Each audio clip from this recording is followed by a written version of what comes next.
राष्ट्रीय जांच agency ED के ऊपर जिस तरीके से पश्चिम बंगाल में पत्थरबाजी की गई ईडी के ऊपर, अब इसी पूरे मामले को लेकर जो है वो कांग्रेस के सांसद अधीर रंजन चौधरी ने ममता बनर्जी सरकार और उनकी पार्टी को घेर लिया है। जी हां, राशन घोटाले मामले में शुक्रवार को राशन घोटाले मामले में जिस तरीके से आज सुबह जो है वो ईडी की टीम पश्चिम बंगाल में छापेमारी के लिए पहुंची थी, जहां ग्रामीणों की भीड़ ने ईडी की टीम को घेर लिया और उनकी गाड़ी पर हमला कर दिया।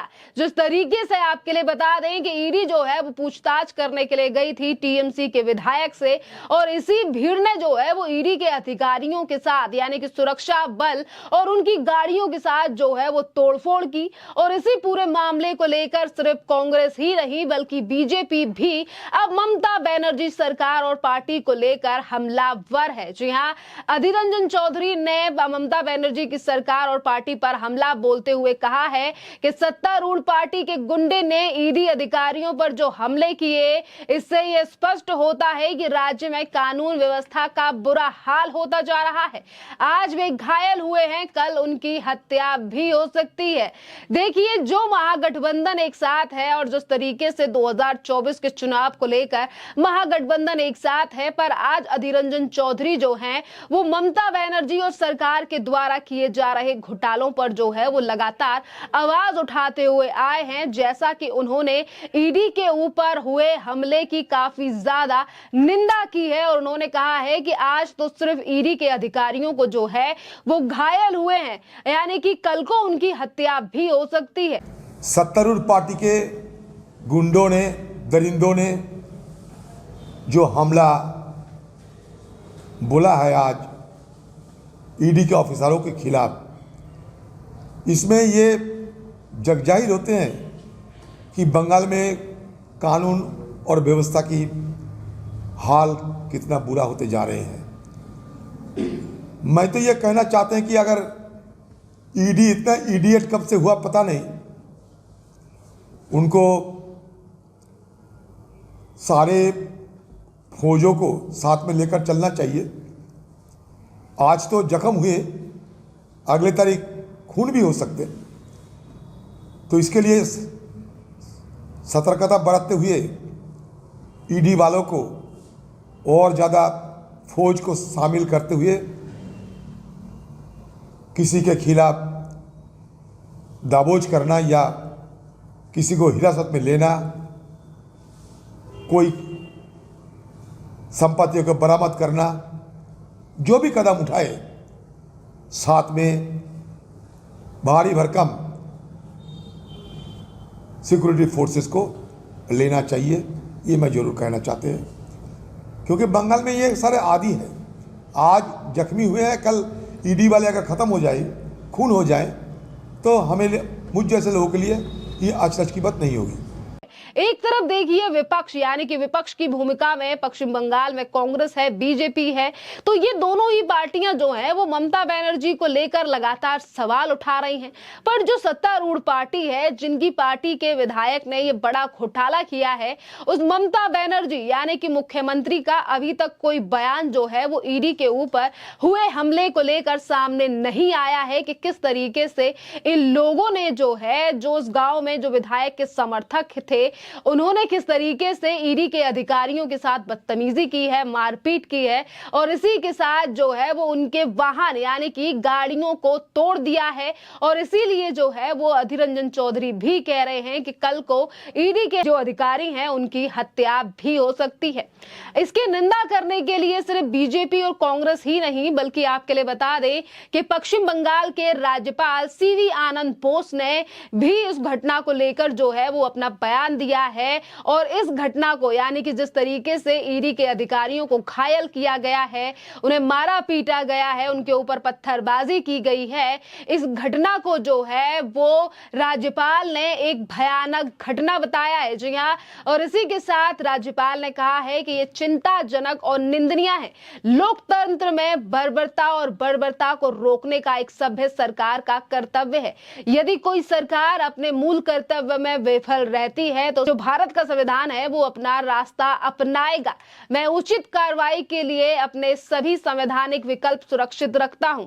इस चुनाव पूर्व हिस्सा का शीघ्र ही जो है वो अंत होना चाहिए और ये अंत की शुरुआत है। यानी कि देखिए साफ साफ संकेत जो है वो राज्यपाल की तरफ से दिए गए हैं कि इस पूरे मामले को लेकर जो है वो संवैधानिक रूप से कदम उठाया जाएगा। The ghastly incident reported from Sandeshkhadi in North 24 Parganas district is alarming, is deplorable, to say the least. It is the bounden duty of a civilized government to stop barbarism and vandalism in a democracy. If government fails in its basic duty, then the Constitution of India will definitely take its course. As governor, I reserve all my constitutional options for appropriate action at the appropriate moment. Flexing muscles and parading paper tigers will not work with the people of Bengal. Jungle Raj and Gundagiri will work in a fool's paradise. Bengal is not a banana republic. I repeat, Bengal is not a banana republic. Government should do its duty. Those who think they can rule through dawns and soon will they find themselves to be Don Quixotes. This pre-election violence, which has an early beginning, should find an early end. The sole responsibility for wanton violence in society lies with the government. It lies with the government. Government may better open up its eyes and see the reality and act effectively to face the consequences. The ostrich-like attitude of the police who pretend not to see the reality around, not to see the lawlessness around should go. The perpetrators of violence, and more so, their political abettors, will soon be made to realize you can fool some people for all times and all people for some times, but not all people for all times, not all people for all times. It is high time that we call stops to violence and hooliganism. In Bengal, violence will come to an end. यानी कि जिस विधायक के ऊपर ration घोटाला के जो आरोप लगे हैं, जिस तरीके से बड़े खुलासे हुए हैं, अब इस पूरे मामले को लेकर जो है वो बड़ी मुश्किलें ममता बनर्जी की पार्टी और सरकार की खड़ी होती हुई नजर आती हैं। एक तरफ ममता बनर्जी कहती हैं कि पश्चिम बंगाल में सुशासन की सरकार है, पार्टी और राज्य को बदनाम करने के लिए जो है ये झूठी खबरें फैलाई जाती हैं। पर आज तो एजेंसी पर ही हमला कर दिया गया, जिस एजेंसी को लेकर लगातार हमने कई बार देखा है कि ममता बनर्जी और उनकी पार्टी की बौखलाहट सामने आई है। खैर ये पहली बार नहीं है कि ईडी के साथ इस कदर बर्बरता जो है वो पश्चिम बंगाल में हुई है। इससे पहले भी जो है वो कई ऐसे मामले रहे हैं जब ईडी के अधिकारी या फिर हम सीबीआई के अधिकारियों की भी बात करें तो उनके ऑफिस पर पत्थरबाजी हुई है और इसी के साथ उनके ऑफिस के बाहर भी जो धरना प्रदर्शन है वो टीएमसी के कार्यकर्ताओं ने कई बार किया है। और इसी ईडी की टीम पर जो हमला हुआ है इसको लेकर अब बीजेपी के सांसद लोकेट चटर्जी ने भी ममता बनर्जी के ऊपर हमला बोलते हुए कहा है कि आज पश्चिम बंगाल के लिए काला दिन है। टीएमसी नेता शेख जहां ने गुंडों की टीम लेकर जो है वो ईडी की टीम पर हमला कर दिया। वे टीएमसी भ्रष्टाचार करेंगे और अगर ईडी सीबीआई की टीमें इनकी जांच के लिए वहां जाएंगी तो ये लोग उन पर हमला करेंगे। जनता उन्हें 2024 में जवाब देगी। और देखिए इसी के साथ जो है लोकेट चटर्जी ने यह भी कहा है कि जिन भी लोगों ने ईडी की टीम पर हमला किया है इस पूरे मामले की जांच होनी चाहिए और जो आरोपी हैं उन्हें गिरफ्तार कर लेना चाहिए एजेंसी के लिए। पश्चिम बंगाल के लिए ब्लैक डे है। आज तृणमूल नेता शाहजहां जिसके ऊपर बहुत सारा केसेस है उसके ऊपर इंक्वायरी करने के लिए ईडी ने अभियान चलाया था, ईडी सीबीआई ने। और जाने के टाइम में वहां पे पूरा जो शाहजहां का जो वाहिनी है, गुंडा वाहिनी है, रोहिंगा वाहिनी है, जो लोग बांग्लादेश से आए हुए हैं, जो लोगों को वोट बैंक के तरफ यूज करने के लिए ममता बनर्जी उसको फेक वोटर आईडी कार्ड देके रखे हैं वोट बैंक के लिए, वो लोग पूरा अटैक किया पूरा ईडी सीबीआई अधिकारी के ऊपर। जैसा पश्चिम बंगाल का हम लोग जो वातावरण दिखा, अभी ये पश्चिम बंगाल का ममता बनर्जी के टाइम में अभी ये फ्यूचर है हम लोगों के लिए।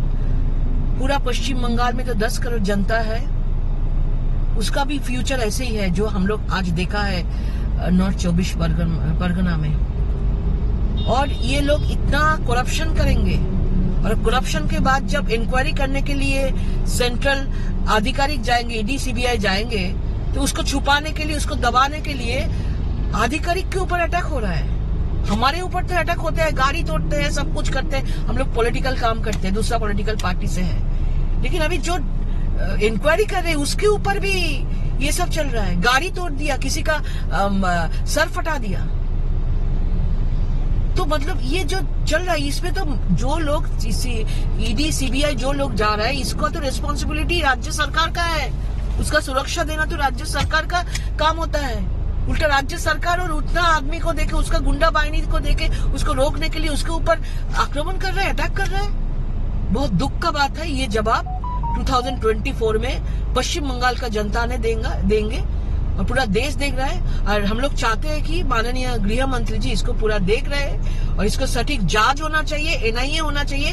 कौन कौन यहाँ पे था, कहाँ से ये लोग को रेडी किया था इसके ऊपर, ईडी सीबीआई अधिकारी के ऊपर आक्रमण करने के लिए पूरा जांच होना चाहिए। और जो एक्चुअल है, जो प्रभावशाली, जो इसका मदद दिया है, जो टॉप है इसका, जो जिसका ब्रेन काम किया है, उसको गिरफ्तार होना चाहिए, शास्ति होना चाहिए। धन्यवाद। तो देखिए, एक तरफ जो है वो लगातार विपक्ष और राज्य के जो राज्यपाल हैं वो लगातार ममता बनर्जी की सरकार और उनकी व्यवस्थाओं और कानून को लेकर जो है वो सवाल उठा रहे हैं। एक तरफ ममता बनर्जी बीएसएफ से लेकर केंद्र की एजेंसियों पर सवाल उठाती है, तो वहीं दूसरी तरफ किस तरीके से जो है वो कानून और संविधान को शर्मसार किया जा रहा है पश्चिम बंगाल पर। और इस पर आज जनता, सिर्फ विपक्ष ही नहीं बल्कि सोशल मीडिया के माध्यम से जनता भी जो है वो ममता बनर्जी से मांग रही है। खैर, इस पूरे मामले पर आप लोगों की जो भी राय हो, आप भी हमें कमेंट कर जरूर बताइए। धन्यवाद।